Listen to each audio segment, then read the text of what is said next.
Hello बच्चों, welcome back to my YouTube channel Masti with physics. बच्चे, हम लोग पढ़ रहे हैं ग्रेविटेशन में आज हम लोग पढ़ने वाले हैं क्या? एक्सेलरेशन ड्यू टू ग्रेविटी, जो कि बहुत ही इंपॉर्टेंट है। आप लोग बोलते हैं ना कि ग्रेविटी क्या है, कैसे हुआ, कैसे आया। आप लोग न्यूटन को बार बार बोलते हैं ना कि उस एप्पल पेड़ के नीचे बैठा तो उसके आगे एप्पल क्यों गिरा, उसके ऊपर पेड़ ही क्यों नहीं गिर गया। बहुत तरह का सवाल आप लोग के दिमाग में उठता है ना। क्यों? देखिए, मान लेते हैं न्यूटन नहीं भी आते, तब भी क्या अर्थ अपने तरफ या अपने सेंटर के तरफ खींचना बंद करता? क्या खींचता ही। न्यूटन नहीं करते, कोई और करता। न्यूटन का गलती नहीं है, गलती क्या है? किसको? अर्थ का नेचर का। अर्थ का नेचर ही ऐसा है बच्चे कि कोई भी चीज को अपने सेंटर की ओर खींचता है। उसी खींचने की क्षमता को, उसी को हम लोग क्या बोलते हैं? ग्रेविटी का नाम दे देते हैं। आया बात समझ में? तो क्या बोले? Acceleration due to gravity. तो क्या होता है? The acceleration arises due to gravitational field is called acceleration due to gravity. क्यों ग्रेविटेशनल फील्ड वर्ड हम क्यों यूज किए? अर्थ का ग्रेविटेशनल फील्ड के कारण किसी भी चीज में एक्सेलरेशन आ जाए तो वही तो एक्सेलरेशन ड्यू टू ग्रेविटी है। और उसी को आगे चल के हम लोग फ्री फॉल मोशन का नाम दे देते हैं। किसका? फ्री फॉल मोशन का। तो क्या लिखेंगे? The acceleration arises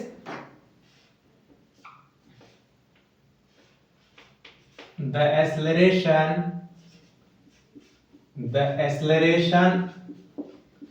arises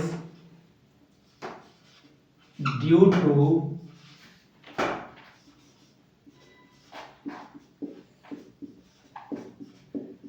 gravitational field is called, क्या कहलाएगा? एक्सेलरेशन ड्यू टू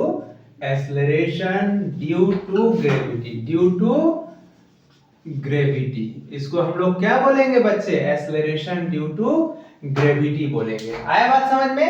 अब इसको एक्सेलरेशन ड्यू टू ग्रेविटी को क्या कहते हैं? इट इज रिप्रेजेंटेड बाय, या इट इज क्या होगा? इट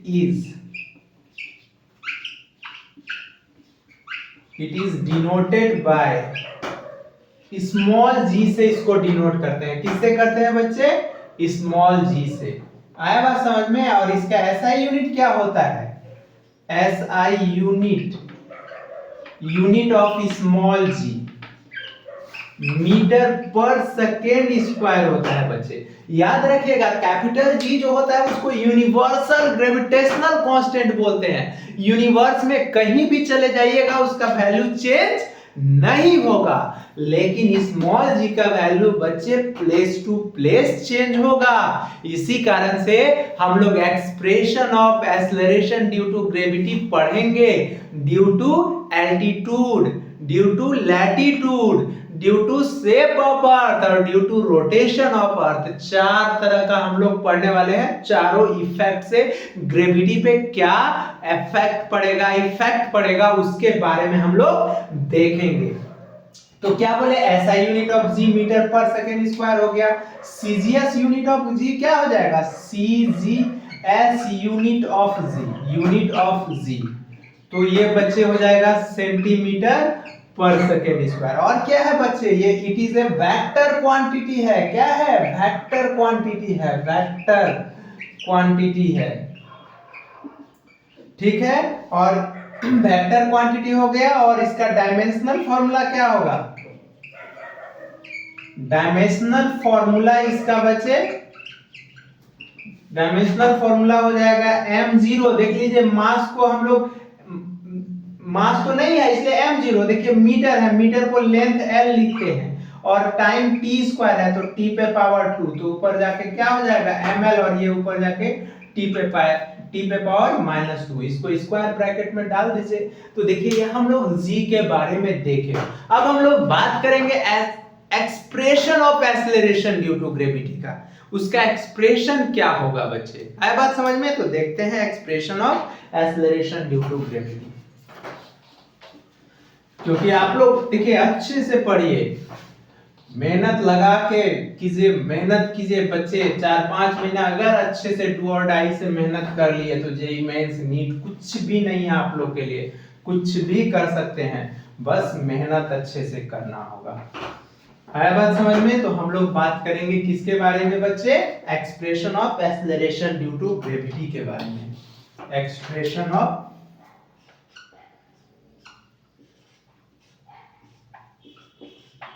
एक्सप्रेशन ऑफ किसके बारे में? स्मॉल जी के बारे में। स्मॉल जी का एक्सप्रेशन देखने जा रहे हैं हम लोग। तो देखिए हम क्या करते हैं बच्चे, अर्थ ले लेते हैं, ये मान लेते हैं हम लोगों का अर्थ है, ठीक है। अब अर्थ पे एक ब्लॉक रख लेते हैं बच्चे, अर्थ के सरफेस पे मान लेते हैं ना एक ब्लॉक m मास का रखा हुआ है, ये ब्लॉक है। ब्लॉक कितने मास का है बच्चे? m मास का। और इसका अर्थ का सेंटर O है, इसका सेंटर O है और इसका मास अर्थ का कैपिटल M है। इसके बीच को मिला देते हैं, मिला दिए इसको। अब अर्थ का जो बच्चे, अर्थ का रेडियस कितना है? कैपिटल R है, कैपिटल R है। आया बात समझ में? तो यहाँ पे लिखेंगे क्या? यहाँ पे कैपिटल M जो है बच्चे मास ऑफ अर्थ है, मास ऑफ अर्थ है। आप लोग को याद होना चाहिए 6 × 10⁻24 kg होता है। और इस कैपिटल R जो हो गया रेडियस ऑफ अर्थ है, रेडियस ऑफ अर्थ है, कितना होता है? 6400 किलोमीटर होता है, किलोमीटर होता है इतना अर्थ का रेडियस। और स्मॉल m क्या है? मास ऑफ ब्लॉक है। ये क्या है बच्चे? मास है, किसका? ऑफ ब्लॉक का, ब्लॉक का मास m है, ठीक है। अब देखिए यहाँ पे ब्लॉक रखा हुआ है बच्चे, तो नीचे की तरफ क्या करेगा? अर्थ को ग्रेविटेशन देगा ना, इसका वेट है, तो कोई भी चीज को अगर अर्थ सरफेस पे रख देंगे ना बच्चे तो वो उसको वेट देगा। वेट मतलब वेट इज इक्वल टू क्या हो जाएगा? m × g हो जाएगा। तो देखिए हम लोग बात करते हैं ग्रेविटेशन का, क्या? Gravitational force on block. Gravitational force हम लोग देखने जा रहे हैं ड्यू टू अर्थ का ऑन द ब्लॉक में। तो ग्रेविटेशनल फोर्स क्या हो जाएगा? मान लेते हैं कितना फोर्स ब्लॉक लगा रहा होगा? Gravitational force is equal to, तो क्या हो जाएगा बच्चे? Fg इज इक्वल टू क्या हो जाएगा? G capital M small m बटे क्या हो जाएगा? R²। अब वेट ऑफ ब्लॉक क्या होगा? वेट ऑफ ब्लॉक, ब्लॉक का वेट जो होगा बच्चे W जो होगा वो स्मॉल mg रहा होगा, ये हुआ होगा। अब मान लेते हैं ना कि ब्लॉक जो है बच्चे, ब्लॉक जो है इज इन इक्विलिब्रियम में है। किसमें है? इक्विलिब्रियम में है, मतलब ब्लॉक पे कोई एक्सटर्नल फोर्स काम नहीं कर रहा है। क्यों? ब्लॉक जो का त्यों ब्लॉक पड़ा हुआ है। तो उस केस में क्या हो जाएगा? जब ब्लॉक इक्विलिब्रियम में होगा बच्चे तो ग्रेविटेशनल फोर्स जो होगा वो वेट के बराबर हो जाएगा, वेट के बराबर हो जाएगा। तो मतलब कहने का मतलब G capital M small m बटे R² is equal to mg। तो देखिए तो mm कट गया, तो स्मॉल g का फॉर्मूला क्या आ गया? G कैपिटल M अब बटे R²। ये आ गया बच्चे किसका? एक्सेलरेशन ड्यू टू ग्रेविटी का फॉर्मूला आ गया, ये आ गया। मतलब g जो होगा बच्चे इनवर्सली प्रोपोर्शनल टू क्या होगा? R² होगा। अगर g का बात करेंगे बच्चे तो इनवर्सली प्रोपोर्शनल टू R² होगा। आ गया बात समझ में? अब हम g का बात करते हैं अर्थ सरफेस पे। अगर अर्थ सरफेस पे रहा होगा तो क्या होगा? अर्थ सरफेस पे, और g का वैल्यू हम सेंटर पे बात कर लेते हैं बच्चे। तो आया समझ में? क्या बोले कि अगर कोई भी चीज अगर ब्लॉक पे, टेबल पे, चेयर पे रखा हुआ है और अगर उसका मास है बच्चे तो वो वेट जो होगा देगा, किधर देगा, सेंटर के तरफ, towards the centre of earth के तरफ देगा। मतलब उस ब्लॉक का mass into acceleration due to gravity. देखिए mg दिया ना, तो ये किसको बैलेंस किया होगा, किसको, ग्रेविटेशनल फोर्स को। आया बात समझ में, दोनों को बैलेंस किया तो ये आ गया एक्सप्रेशन। अब हम लोग बात करते हैं क्या, at the surface of earth.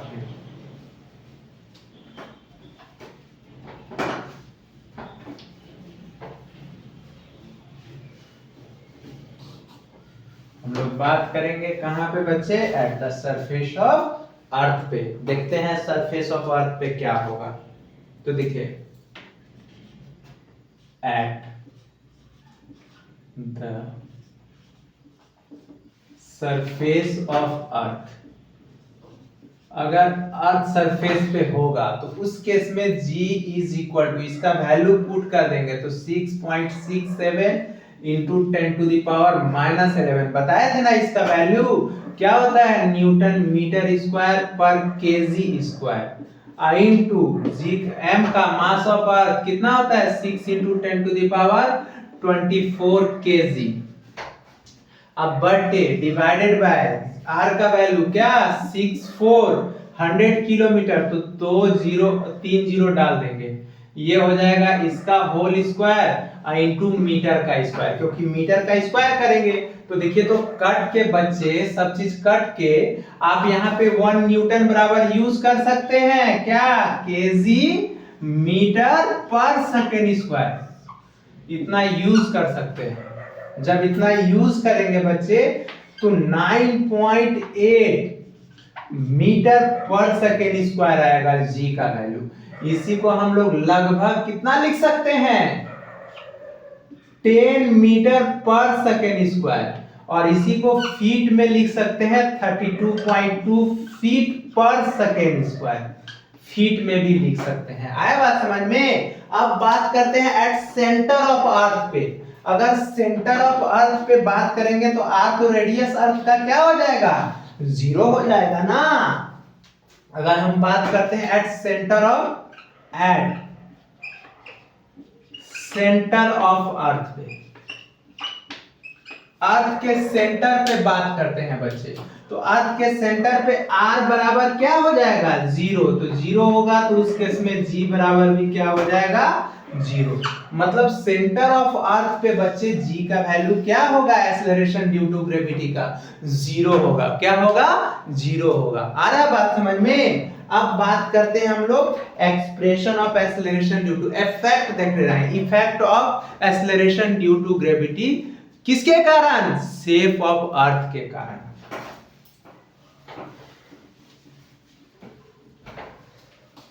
देखिए एक्सेलरेशन ड्यू टू ग्रेविटी का वैल्यू किस किस चीज पर डिपेंड करेगा बच्चे, acceleration due to gravity depends on, लिखते हैं क्या, acceleration due to gravity depends on, किस किस चीज पे डिपेंड करेगा,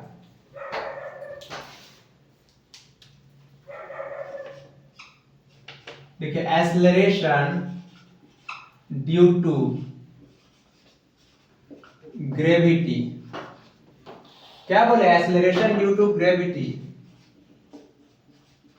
डिपेंड्स ऑन, किस पे, किस किस पे डिपेंड करेगा, फर्स्ट याद रखिएगा, फर्स्ट में बच्चे किस पे करेगा, शेप ऑफ अर्थ पे, किस पे करेगा, शेप ऑफ अर्थ। ऐसा क्यों बोले शेप ऑफ अर्थ, देखिए बच्चे अर्थ, देखिए हम लोग अकॉर्डिंग टू न्यूटन अगर मानेंगे तो न्यूटन साहब बोले थे ना कि अर्थ जो है स्फीयर का एक पार्ट है, गोला है स्फीयर का, लेकिन वही कैप्लर्स जो आए तो वो बोले नहीं, अर्थ ओवल आकार का है, अंडा आकार का है, इलिप्टिकल है, उसमें 2 फोकस है, किसी एक फोकस पे सन बैठा हुआ है और उसके अराउंड कोई भी प्लेनेट मूव कर रहा है, मतलब सन एक फोकस पे बैठा हुआ है और अर्थ उसके अराउंड मूव कर रहा है, ये बोले थे कैप्लर्स। आया बात समझ में, शेप ऑफ अर्थ पे।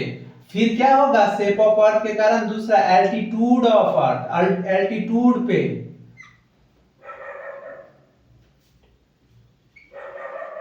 एल्टीट्यूड पे, फिर लैटिट्यूड पे, किस पे करेगा, लैटिट्यूड पे, और फोर्थ कहां करेगा, रोटेशन ऑफ अर्थ पे। अर्थ रोटेट भी कर रहा है ना, तो जी का वैल्यू कम ज्यादा हो रहा है। तो देखिए शेप ऑफ अर्थ का बात हम लोग करने जा रहे हैं। किस पे करने जा रहे हैं, शेप ऑफ अर्थ का। तो effect of acceleration due to gravity, effect हम लोग ड्यू टू, देखिए वैल्यू ऑफ जी देखने जा रहे हैं, किसके कारण, शेप ऑफ अर्थ। तो हम लोग केस फर्स्ट में देखने जा रहे हैं, वैल्यू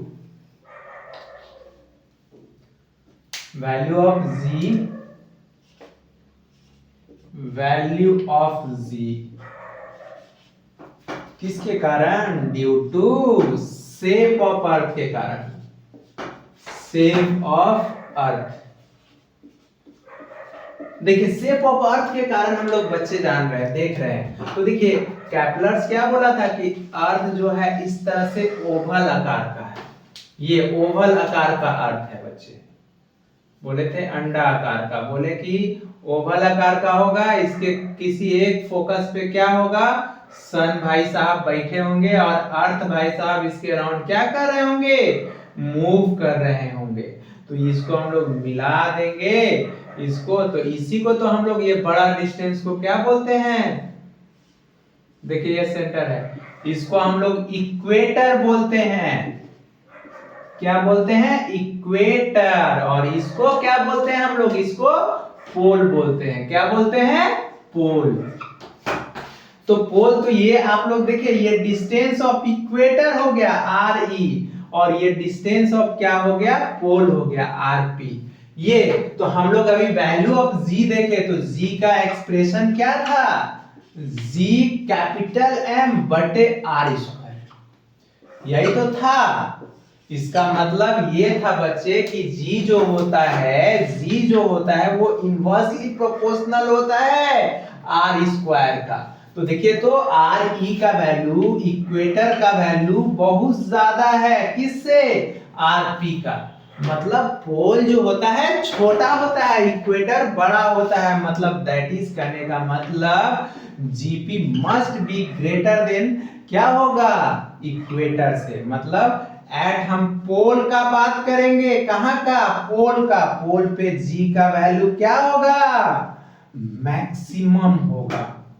क्यों मैक्सिमम होगा, क्योंकि उसका डिस्टेंस कम है। और एट इक्वेटर का बात करेंगे, किसका बच्चे, इक्वेटर का। तो उस केस में जी का वैल्यू क्या होगा, मिनिमम होगा।